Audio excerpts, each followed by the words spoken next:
Hello student, welcome to KBS classes Khan business strategy में। तो हम लोग अब फाइनली एक नए चैप्टर पर आज डिस्कशन करने वाले हैं। सेंट्रल टेंडेंसी का चैप्टर हो चुका है, जिसमें हम लोग basically mathematical average and positional average के अंतर्गत है अलग अलग टर्म, जिसमें बेसिकली अगर हम बात करें तो mean, geometric mean, harmonic mean, median, mode and partition value को, जिसमें डेसाइल, परसेंटाइल, ठीक है। ये टॉपिक अब तक हम लोग पिछले लेक्चर में कह लीजिएगा या पिछले चैप्टर में हम लोग अब तक कवर कर चुके हैं। आज एक बहुत ही इंपॉर्टेंट चैप्टर स्टार्ट कर रहे हैं स्टूडेंट। जैसा कि अब थंबनेल देख भी रहे होंगे, नाम हमारा क्या है, मेजर ऑफ डिस्पर्जन, जिसको हम लोग हिंदी में अपकिरण के नाम से भी जानते हैं। ये क्लास जो है आज का, ये 11th कॉमर्स के लिए, जिसमें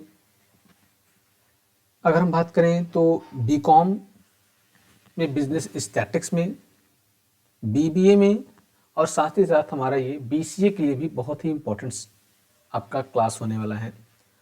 हम लोग इससे पूरे चैप्टर को कवर करेंगे और यहाँ पर क्लास आपको मिलेगा पूरा का पूरा हिंदी और इंग्लिश दोनों, बाइलिंगुअल मीन्स दोनों भाषाओं में मिलेगा। तो ये आज इस चैप्टर का पहला क्लास है स्टूडेंट, तो फटाफट जुड़ जाइएगा, नोट्स बनाते हुए चलिएगा फार्मूले के साथ। हम लोग यहाँ पर पूरे टॉपिक को, एक एक चीज़ को, पूरा फुल चैप्टर हम लोग निचोड़ करेंगे यहाँ पर, ठीक है। तो सबसे पहले हम लोग टर्म को समझते हैं, डिस्पर्जन होता है क्या है, जिसको हिंदी में हम लोग क्या बोलते हैं, अपकिरण। क्या बोलते हैं स्टूडेंट, इसको अपकिरण बोलते हैं। क्या बोलते हैं, अपकिरण, अपकिरण। देखिए स्टूडेंट, अगर हम लोग बात करें तो सेंट्रल टेंडेंसी में हम लोग बेसिकली अगर बात करें तो मीन हम लोग पढ़े, एक वैल्यू हम लोग निकालते थे। जो वैल्यू जो आपका आता था वो पूरे स्टैटिकल सीरीज को या जो भी हमारे टर्म होते थे उसको क्या करता था, रिप्रेजेंट करता था। तो जो एक्स बार का मान निकल जाता था उसके द्वारा हम लोग क्या करते थे, पूरे सीरीज का एक एवरेज वैल्यू निकाल लेते थे कि भाई ये पूरे सेंट्रल टेंडेंसी का एक एवरेज वैल्यू है, जिसके आधार पर हम लोग क्या करते थे, उसको कैलकुलेट करते थे। बट उस एक्स बार से या कह लीजिएगा मीन से या अर्थमेटिक मीन से हम पूरे सीरीज के बारे में ये नहीं बता पाते हैं कि इसका फैलाव कितना दूर है, रेंज कितना दूर है, मतलब कहाँ बिगिनिंग से जो हमारा सेंट्रल टेंडेंसी की जो वैल्यू आई, मीन्स मीन की जो वैल्यू आई है, उसके वैल्यू से और बिगिनिंग से या एंडिंग से हम उसकी दूरी को पता नहीं कर पाते थे। तो ये सेंट्रल टेंडेंसी में कह लीजिए एक प्रकार से कमी थी, जिस कमी को फाइनली इस चैप्टर में, डिस्पर्जन चैप्टर में हम लोग यहाँ पर पूरा कवर करने वाले हैं। मतलब उस कमी को दूर यहाँ पे किया गया है। जैसे स्टूडेंट अगर हम बात करें, देखिए जैसे 2, 4, 6, 8, 10 ये स्टूडेंट है। अगर मान लीजिए ये हमारा क्या आ गया, सपोज करिए ये एक्स बार की वैल्यू आ जाती है, तो यहाँ से यहाँ तक की जो दूरी है, ये 2 से 6 के बीच या 4 से 6 के बीच, 6 से 8 के बीच, या फिर 6 से 10 के बीच में, मतलब ये जो दूरी होती थी, ये रेंज होता था, रेंज को सेंट्रल टेंडेंसी में फाइंड करना मुश्किल था। तो उस कमी को फाइनली इसमें दूर किया गया, डिस्पर्जन में, जहाँ पर हम लोग फाइनली जो कवर करने वाले टॉपिक, सबसे पहला जो हमारा टॉपिक है वो है रेंज। यहाँ पर एक टॉपिक मैं आपको और जोड़ देना चाहूँ तो आपका है ये क्यूडी, क्वार्टाइल डिवीजन। IQR भी आप ले सकते हैं, inter quartile range, mean division, variance और स्टैंडर्ड डिवीजन। ये टॉपिक हम लोग क्या करने वहाँ पे कवर करने वाले हैं इस पूरे चैप्टर में। इंपॉर्टेंट है, एग्जाम में इस चैप्टर से आपको भर भर के सवाल मिलेंगे, थ्योरी कम, इस चैप्टर से न्यूमेरिकल आपको ज़्यादा देखने को मिलेंगे, ठीक है।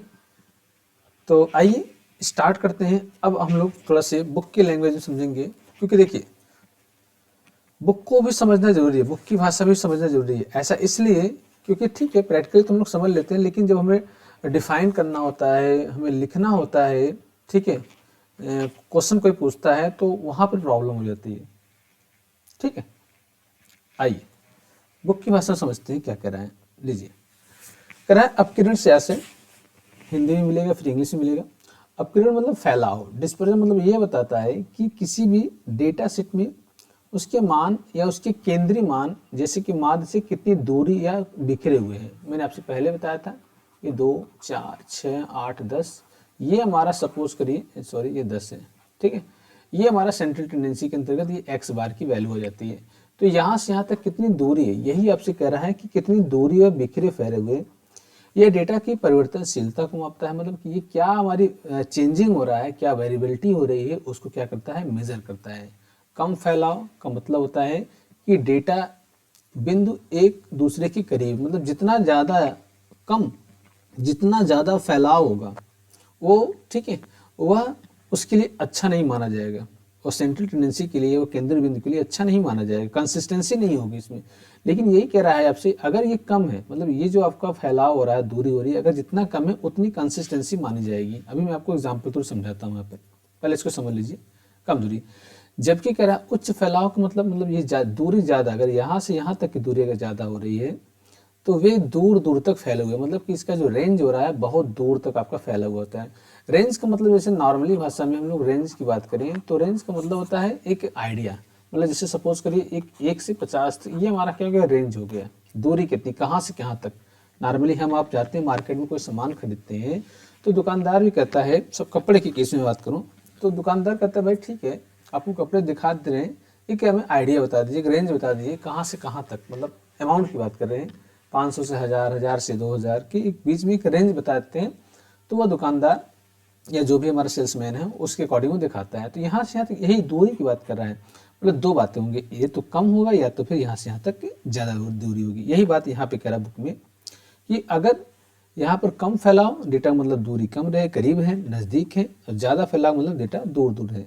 इसका प्रयोग अक्सर डेटा के सेट के बीच में अंतर है, मेनली अगर बात करें डिस्पर्सन, तो इसका यूज हम लोग क्यों करते हैं कि बीच में जो अंतर आ रहा है, अंतर कितना हो रहा है, ठीक, अंतर कितना हो रहा है इसको जानने के लिए हम लोग प्रयोग करते हैं। खासकर स्पेशली बात करा दो सेटों के का माध्य समान हो, ठीक है। अगर कभी कभी ऐसा होता है कि दो डेटा है आपका, ठीक, ए और बी, दोनों का मीन सेम आ गया, दोनों का मीन, मान लो इसका भी मीन सपोज करिए, इसका भी मीन 30 आ गया, इसका भी मीन 30 आ गया, तो किसमें चेक करेंगे हम लोग, इस चैप्टर के अंतर्गत डिस्पर्सन के अंतर्गत चेक करेंगे किसमें कंसिस्टेंसी ज़्यादा है, ठीक है, किसमें कंसिस्टेंसी ज़्यादा है। ये चीज़ को थोड़ा सा समझिए। यहाँ पर मैं यहाँ पे एक एग्जांपल बुक की भाषा में लेके आया हूँ, देखिए करा है उदाहरण। मान लीजिए कि अब भारतीय क्रिकेट टीम में समिति का एक अध्यक्ष बना दिया गया है, ठीक है, आपको मान लिया जाए कि भारतीय क्रिकेट टीम का एक क्या अध्यक्ष बना दिया जाए, और आपको भारतीय टीम के खिलाड़ियों का चयन करना है, ठीक है, आपको सेलेक्ट करना है कि किसको हम चुने। इस संदर्भ में आपके पास 3 खिलाड़ी हैं, ए बी और सी, 3 हैं। वे पिछले 10 पारियों के प्राप्त रनों का विवरण भी प्राप्त है, जिससे आपको आपको यहाँ पर खिलाड़ी को क्या करना है, चूज करना है कि बेस्ट हमारा कौन होगा, खिलाड़ी कौन होगा। तो ध्यान से देखिएगा स्टूडेंट, ध्यान से देखिएगा, यहाँ पे खिलाड़ी कौन है, ए बी और सी। 1 2 3 4 5 6 7 8 9 10, इनकी 10 इनिंग दे दी है, ठीक है, ये इनिंग है, ध्यान रखिएगा, ये सब क्या है, उसके इनिंग है, पिछले 10 इनिंग का एक मार्क्स दे दिया है। ए जो आपका है 48 3 32 33 3 48 3 एंड 40। बी का 20 25 10 23 23 25 20 28 18 18। और सी का देखिएगा 3 40 0 22 42 15 6 25 57। अब अगर हम तीनों की बात करें student, in A B C के तीनों का अगर एवरेज निकाल रहे हैं तो देखो तीनों का एवरेज क्या आ रहा है, 21 ही आ रहा है। सर कैसे निकाले होंगे बेटा, ए का जितना भी आपका संख्या रहा होगा, ए का सबको जोड़ लीजिए, 10 से डिवाइड कर देंगे, इसका मतलब ये आ गया 21। बी में अगर देखें सारी संख्या को जोड़े होंगे, 10 से डिवाइड किए होंगे तो भी हमारा क्या 21 आया। सी में इसी प्रकार अगर सबको जोड़ेंगे तो इसका भी हमारा क्या वैल्यू आया होगा, एक्स बार हमारा क्या आया होगा, XC। आप देख सकते हैं यहाँ लिखा भी है, उपयुक्त खिलाड़ियों का औसत क्या है, 21 आता है। लेकिन बात ये आती है, यही मैं आपको यहाँ समझाने का प्रयास कर रहा हूँ। अब बुक भी यही कह रहा है, ध्यान रखिए कि अंतर को समझने के लिए प्रयोग करता है, खासकर जब दो सेटों के बीच का समान माध्य क्या हो, इक्वल, मतलब यहाँ दो नहीं बल्कि 3 सेट है, तीनों का क्या हो, इक्वल।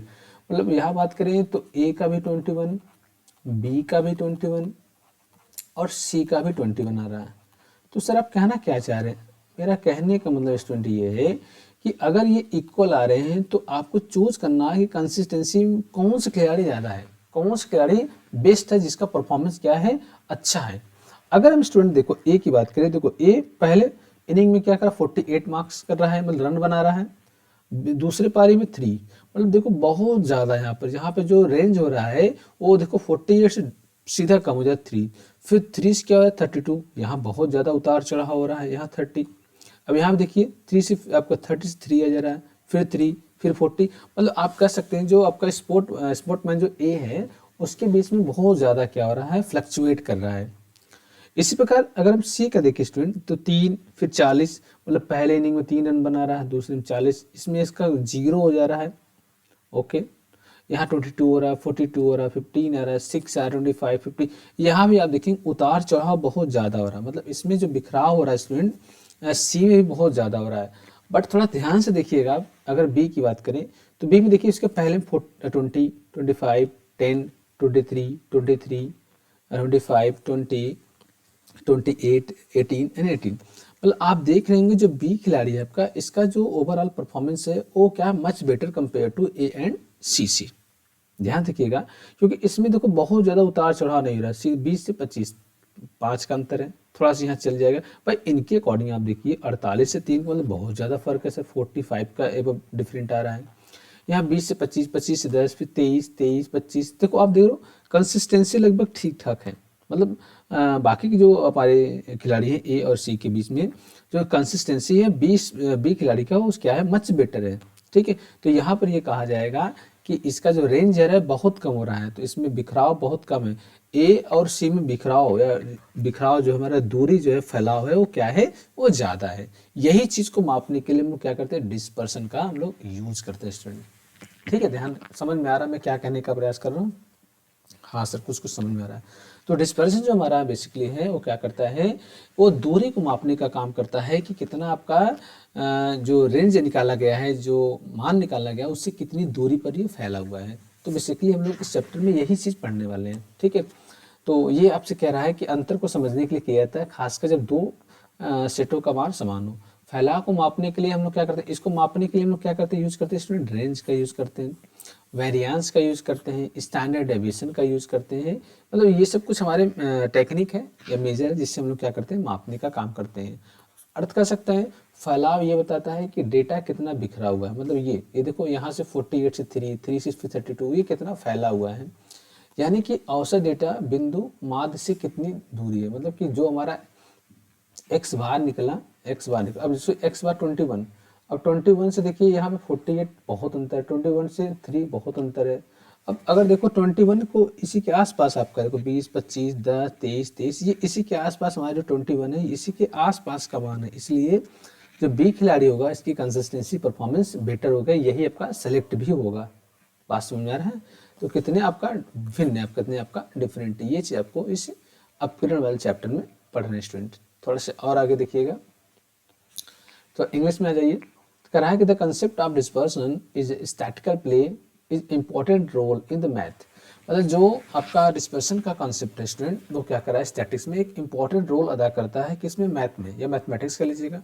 वाइडली एप्लीकेबल है डेटा एनालिसिस, ठीक है, डेटा को हम लोग एनालिसिस करने में, मतलब वही चीज़ फैलाव एक्स बार से रेंज का कितना फैलाव, कितनी दूरी है, कम दूरी है कि ज़्यादा दूरी है, एनालिसिस करने के लिए। इन बिजनेस में या किसी प्रकार कोई आप शोध का काम कर रहे हो, रिसर्च का काम कर रहे हो, तो वहाँ पर आपका रहेगा, या किसी प्रकार के कोई एग्जाम में प्रोसेस करने के लिए इसका यूज होता है। Understanding it help the student compare set of data, मतलब ये क्या करता है, हमारा मदद करता है कंपेयर करने में, डेटा के सेट को कंपेयर करने में ये क्या करता है, मदद करता है। And measure how to the value differ from the average, बिल्कुल ये सबसे की पॉइंट ध्यान रखिए, ये पॉइंट अगर आप पढ़ेंगे तो सबसे की पॉइंट है, ये पूरे दो तीन लाइन का मैटर है, इसमें सबसे की पॉइंट ये, मतलब ये करता है हाउ मच, मतलब कितना आपका वैल्यू डिफर है फ्रॉम द एवरेज, एवरेज से कितना आपका डिफर वैल्यू हो रहा है। नेक्स्ट दूसरा, इन statics dispersion is the measure of the extent to which data value in a data set. In statistics, dispersion is the measure of extent to which data value in a data set are spread out. ये क्या करता है, data की जो value होती है वो क्या होता है, फैला हुआ होता है। In statistics dispersion is a measure मापता है क्या, which data value in a data set spread, मतलब कितनी दूर तक ये फैला हुआ है उसको क्या करता है मापने का काम करता है। स्कैटर मतलब वही फैला हुआ दूरी। अराउंड द सेंट्रल वैल्यू मान लीजिए ये सेंट्रल वैल्यू हमारा हो गया, इससे कितना दूर तक फैला हुआ है, ये चारों दिशाओं की बात कर रहा है, चारों दिशाओं तक कितना फैला हुआ है। Such as the mean median and mode, मतलब ये मीन के अकॉर्डिंग भी हो सकता है, मीडियन के अकॉर्डिंग हो सकता है, मोड के अकॉर्डिंग हो सकता है। ठीक है स्टूडेंट, चलिए एक टर्म और देख लीजिएगा। कराया dispersion is a statistic in define as the measure of how much the value of data set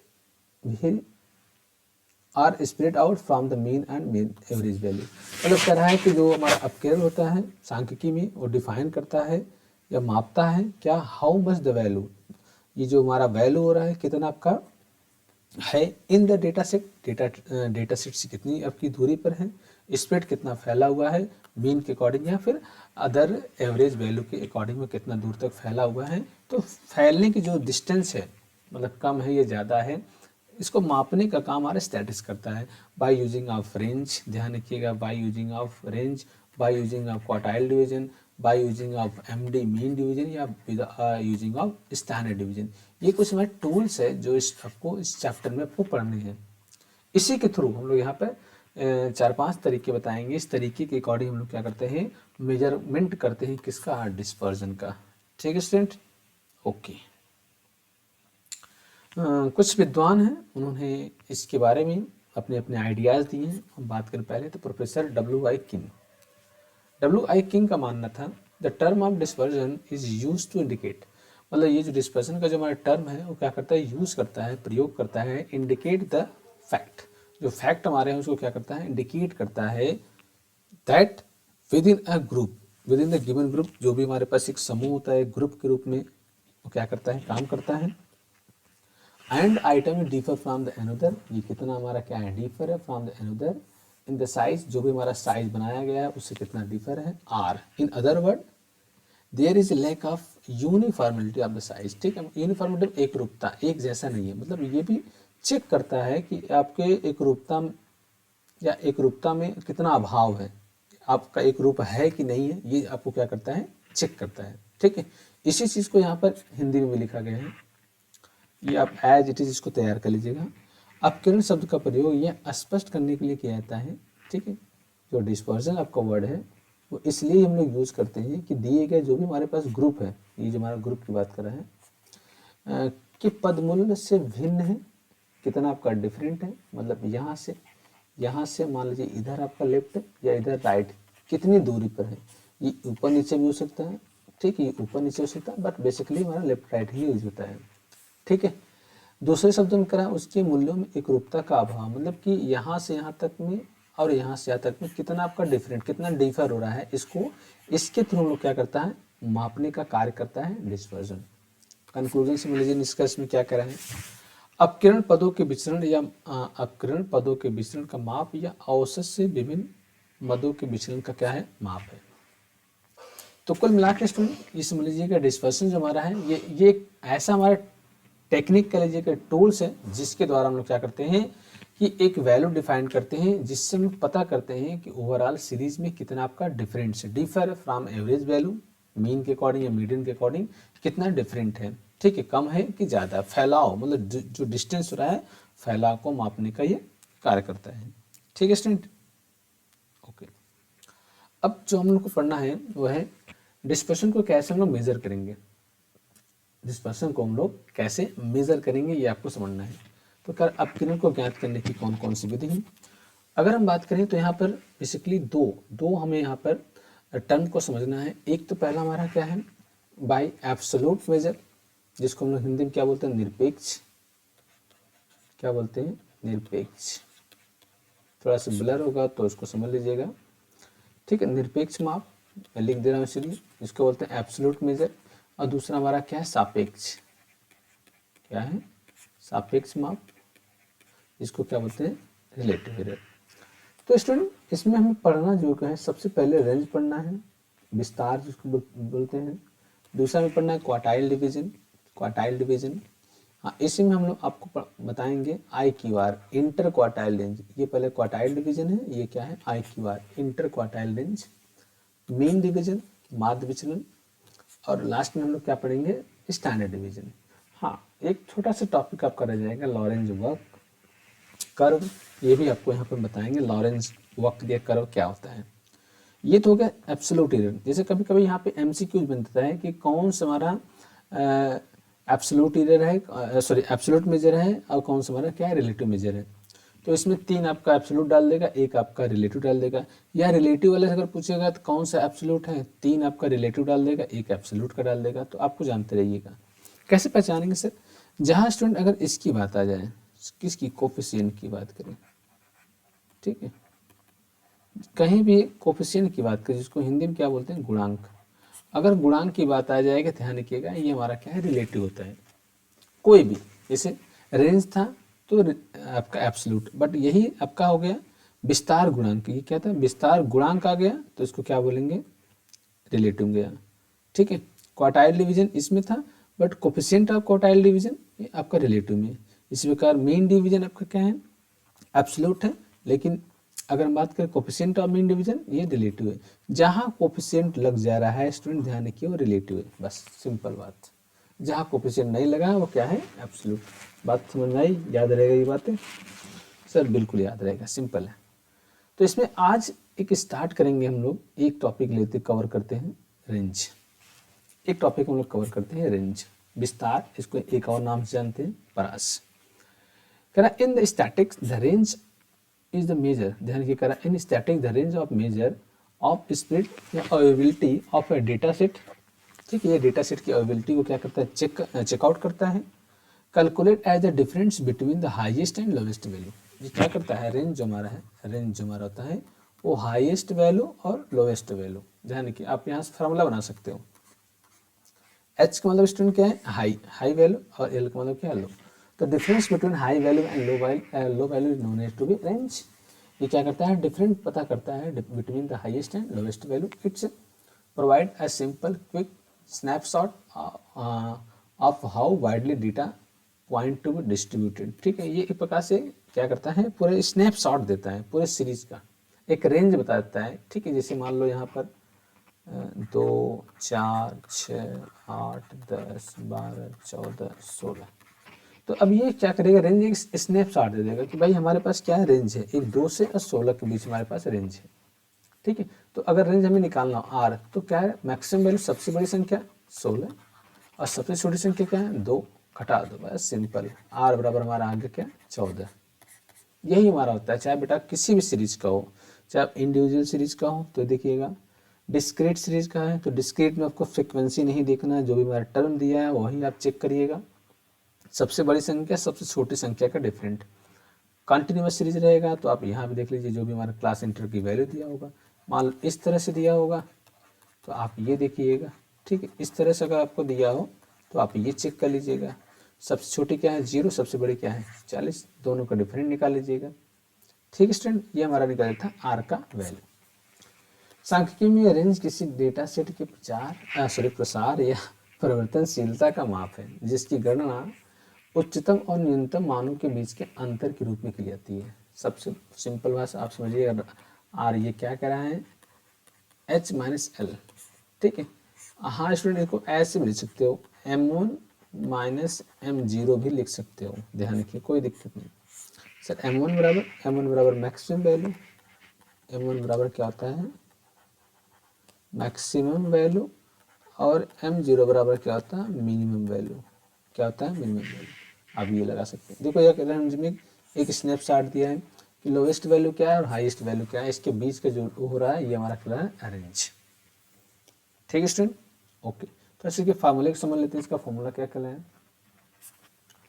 range का करा है। देखिए एक डेटा सेट में आपको करा है क्या 77 89 92 64 78 95 एंड 82। तो स्टूडेंट सबसे पहले आपको ये फाइंड आउट करना पड़ेगा छोटी संख्या और बड़ी संख्या। आप इस पूरे सीरीज में देखो सबसे छोटी संख्या क्या है 64, सबसे बड़ी संख्या क्या है 95। तो ये देखिए ये क्या हो गया मिनिमम वैल्यू, ये क्या हो गया मिनिमम वैल्यू, ये क्या हो गया मैक्सिमम वैल्यू। तो रेंज का मैंने क्या फार्मूला बताया सर, आपने बताया कि एच माइनस एल, हाइएस्ट कितना हो गया सर 95, लोवेस्ट कितना हो गया 64, बस घटा दो, ये हो गया 1, ये हो गया आपका 3, आपका आर का मान निकल गया 31। सिंपल, देख लीजिए सॉल्व किया है, 35 minus 64 31।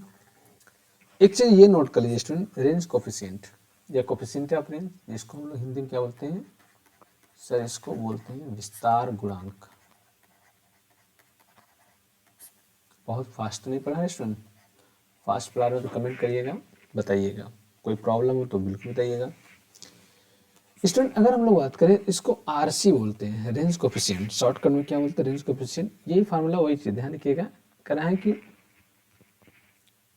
Highest value minus lowest value, highest value plus lowest value, simple है, ये ऑलरेडी 100 से मल्टीप्लाई। अब इसमें इसको ऐसे भी लिख सकते हो सर, m1 माइनस m0 अपान m1 plus m0 lower, 100 already रहता परसेंटेज निकालने के लिए। अब 100 लगाइए चाहे नहीं लगाइए कोई दिक्कत नहीं, अगर 100 में लगाएं तो ये पॉइंट में आपका आएगा, लगा देंगे परसेंटेज में आ जाएगा, ठीक है सर। यहाँ ये L का मतलब क्या है, L का मतलब देखो ये क्या, L का मतलब क्या लार्ज, और S का मतलब क्या है स्मॉल, कोई दिक्कत नहीं, बड़ी संख्या छोटी संख्या कोई दिक्कत नहीं, ठीक है।